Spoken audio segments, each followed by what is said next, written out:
Assalamualaikum warahmatullahi wabarakatuh. Gimana kabarnya pada hari ini? Alhamdulillah. Semoga kita selalu dalam lindungan Allah Subhanahu wa taala. Semoga diberi kesehatan dan dilancarkan dalam menjalankan ibadah puasa pada bulan Ramadan. Sebelum kita memulai tausiah pada hari ini, marilah kita bersama-sama membacakan basmalah. Bismillahirrahmanirrahim. Bapak akan memberikan tausiah untuk kita semua dengan materi tentang akhlak. Rasulullah Shallallahu Alaihi Wasallam diutus oleh Allah Subhanahu Wa Taala untuk menyempurnakan akhlak umat manusia. Nah, di dalam hadis riwayat Baihaqi, Rasulullah Shallallahu Alaihi Wasallam bersabda, sesungguhnya aku diutus untuk menyempurnakan kemuliaan akhlak. Pengertian akhlak dalam Islam. Nah, akhlak berasal dari bahasa Arab, dari kata khuluq yang berarti tingkah laku, tabiat atau perangai. Secara istilah, akhlak yaitu sifat yang dimiliki seseorang telah melekat dan biasanya akan tercermin dari perilaku orang tersebut. Kata akhlak telah disebutkan juga di dalam Al-Quran surat Syad ayat 46. Nah, yang berbunyi inna akhlasnahum bi khalisatin dzikrad dar. Artinya, sesungguhnya kami telah mensucikan mereka dengan menganugerahkan kepada mereka akhlak yang tinggi, yaitu selalu mengingatkan manusia kepada negeri akhirat. Menurut Imam Al-Ghazali, salah satu tokoh ulama pada masanya, beliau berpendapat bahwa akhlak adalah salah satu sifat yang tertanam di dalam jiwa manusia yang dapat menimbulkan suatu perbuatan yang mudah dilakukan tanpa adanya pertimbangan pemikiran lagi. Pembagian akhlak dalam Islam itu dibagi menjadi dua bagian, yakni akhlak mahmudah dan akhlak mazmumah. Akhlak mahmudah yaitu sifat dan tabiat mulia yang dianjurkan pengerjaannya dalam Islam. Sedangkan akhlak mazmumah yaitu sifat dan tabiat tercela yang mesti dihindari oleh seorang muslim. Betapa pentingnya akhlak terpuji, sampai-sampai dijadikan sebagai tolak ukur keimanan seorang muslim, sebagaimana tergambar dalam sabda Nabi Muhammad sallallahu alaihi wasallam, yaitu yang berbunyi, orang mukmin yang paling sempurna keimanannya adalah yang paling baik akhlaknya. Hadis riwayat Tirmizi. Adapun contoh-contoh akhlak mahmudah atau akhlak terpuji adalah ikhlas, sabar, syukur, khauf atau takut kemurkaan Allah Subhanahu wa taala, mengharapkan keridhaan Allah Subhanahu wa taala, jujur, adil, amanah, tawadhu atau rendah hati, bersyukur dan lain sebagainya.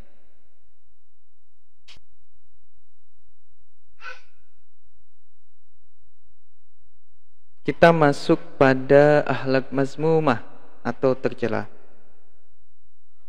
Diriwayatkan dari Qutbah bin Malik radhiyallahu an yang mendengar Rasulullah sallallahu alaihi wasallam berdoa, ya Allah, aku berlindung padamu dari akhlak perbuatan dan hawa nafsu tercela. Hadis riwayat At-Tirmizi. Adapun contoh-contoh akhlak mazmumah seperti ria, tergesa-gesa atau terburu-buru, ya, dengki atau hasad, sombong, narsistik atau ujub, bakhil atau pelit, buruk sangka, tamak, pemarah dan lain sebagainya. Nah, ini adalah sifat-sifat tercela yang harus kita hindari dalam kehidupan kita sehari-hari. Nah, bagaimana penerapan akhlak terpuji dalam pergaulan remaja? Tentunya kalian berada di posisi tingkat sekolah ya, di pendidikan atau yang berada di sekolah kejuruan atau SMK. Nah, penerapan akhlak terpuji ini dapat, pertama, dia menjalin persaudaraan, baik itu sesama muslim maupun non-muslim. Jadi kita harus bersaudara ya, kita harus menjalin persaudaraan, hubungan kekeluargaan terhadap sesama muslim maupun non-muslim. Yang kedua, menumbuhkan sikap saling menghormati dan menghargai atau toleransi ya, sikap toleransi.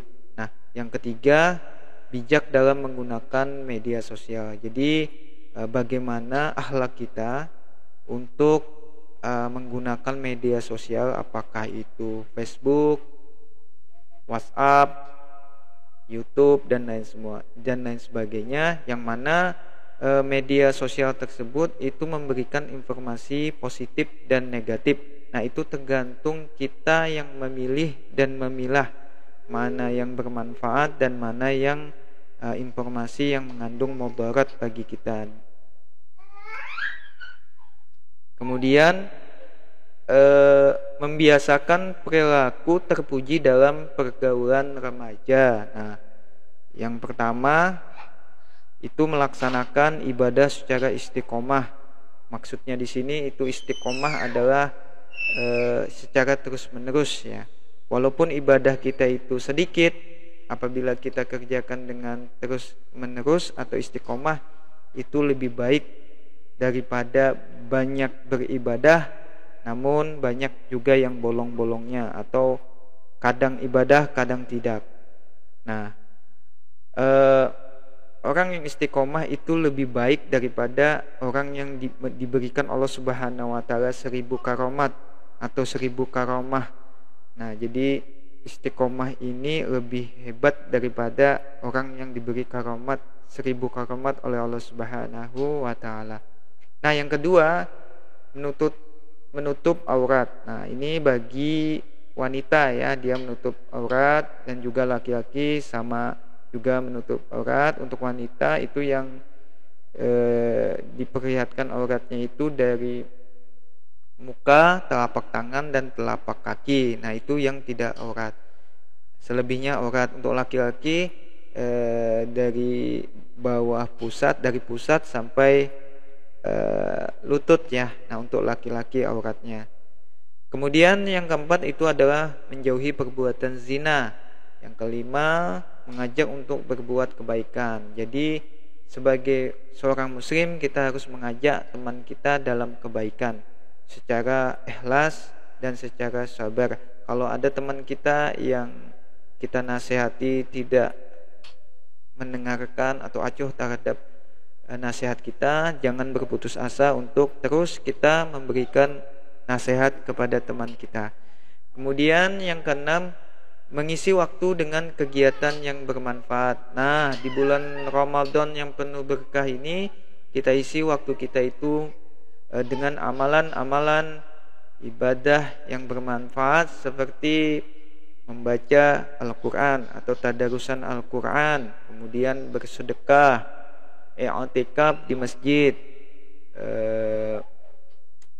membaca buku-buku agama, membantu orang tua, misalkan yang perempuannya misalnya membantu orang tua di dapur, membantu mempersiapkan keperluan berbuka puasa, dan misalkan juga melaksanakan ibadah-ibadah sholat sunat seperti sholat malam, qiyamul lail atau sholat tahajud. Kemudian bisa juga melaksanakan ibadah sholat sunat duha di pagi hari, dan lain sebagainya ya, melakukan amalan-amalan ibadah yang bermanfaat. Demikian tausiah yang dapat Bapak berikan, semoga bermanfaat dan kita semua dapat menerapkan akhlak terpuji dalam kehidupan sehari-hari. Salah hilaf mohon maaf. Wabillahi taufik wal hidayah. Wassalamualaikum warahmatullahi wabarakatuh.